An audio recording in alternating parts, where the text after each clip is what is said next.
السلام علیکم ورحمۃ اللہ وبرکاتہ۔ سوشل میڈیا پر آج کل ایک جملہ بہت وائرل ہے کہ ایک دیوار پر لکھا ہوا ہے کہ کسی بھوکے کو کھانا کھلانا 3 مساجد بنانے سے افضل ہے، اور آگے اس کے لکھا ہوا ہے فرمان نبوی، یعنی کہ یہ سرکار علیہ الصلوۃ والسلام کا فرمان ہے، یہ حدیث ہے۔ تو جو آپ ارشاد فرما دیں کیا ایسی کوئی روایت موجود ہے، اور کیا کریم آقا صلی اللہ تعالیٰ علیہ وسلم نے مساجد سے بڑھ کر کسی مسلمان کو جو ہے نا کھانے کھلانے کی فضیلت ارشاد فرمائی ہے؟ جو آپ ارشاد فرما دیں۔ تو جواباً عرض ہے کہ سب سے پہلے یہ جملہ دیکھیں تو یہ جملہ اپنی نوعیت کے اعتبار سے ہی یہ من گھڑت ہے، اس لیے کہ ایسی کوئی بھی روایت نہیں ہے کہ جس میں مسجد کے تقابل کے ساتھ جو ہے وہ کھانے کھلانے کا تقابل موجود ہو۔ حالانکہ دیکھا جائے تو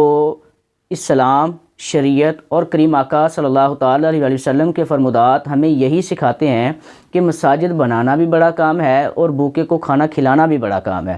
سرکار علیہ الصلوۃ والسلام نے ارشاد فرمایا من بنا للہ مسجداً بنى اللہ لہ بیتاً فی الجنہ، کہ جو بندہ مسجد بنائے گا اللہ پاک جنت میں اس کے لیے گھر بنائے گا۔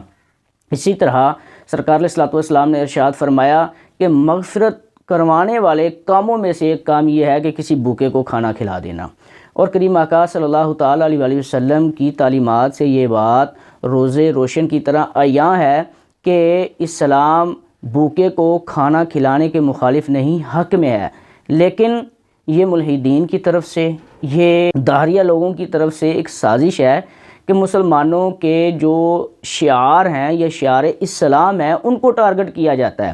کبھی قربانی کے نام پر ٹارگٹ کیا جاتا ہے، کبھی مساجد کے نام پر ٹارگٹ کیا جاتا ہے، کبھی جو ہے نا وہ درباروں کے نام پر ٹارگٹ کیا جاتا ہے۔ تو اس طرح سے شعار اسلام، شعار اہل سنت کو لے کر کسی نہ کسی طرح سے اسلام کو ٹارگٹ کیا جاتا ہے، حالانکہ اسلام بھی جو خدمت خلق ہے اس کا درس دیتا ہے، اور الحمدللہ ہماری کئی تنظیمات ہیں وہ خدمت خلق میں دن رات کوشاں ہیں اور اپنی جان توڑ کوششیں کر رہی ہیں، ٹھیک ہے۔ جس طرح کہ دعوت اسلامی کا شعبہ FGRF ہے، وہ دیکھیں کہ سیلاب ہو، کہیں بھی کوئی پاکستان میں یا بیرون ملک کوئی جو آفت آ جائے تو وہ آگے بڑھ کر جو ہے نا وہ ساتھ دیتے اور لوگوں سے مطلب کہ چندہ وغیرہ لے کے ان تک پہنچانے کی کوشش کرتے ہیں، جس طرح کہ حالیہ سیلاب وغیرہ میں دیکھا بھی گیا بلوچستان میں جو آیا۔ تو اس طرح سے مطلب کہ جملوں سے من گھڑت روایات کو وائرل کر کے ملحدین اپنے جو اصل ٹارگٹ ہے کہ مسلمانوں کے شعار کو جو ٹارگٹ جو ہے وہ اپنا اچیو کرنے کی کوشش کرتے ہیں، لیکن الحمدللہ جب تک علماء اہل سنت موجود ہیں انشاءاللہ ان کو ہرگز کامیاب نہیں ہونے دیں گے۔ واللہ اعلم ورسولہ اعلم عز وجل وصلی اللہ تعالی علیہ وسلم۔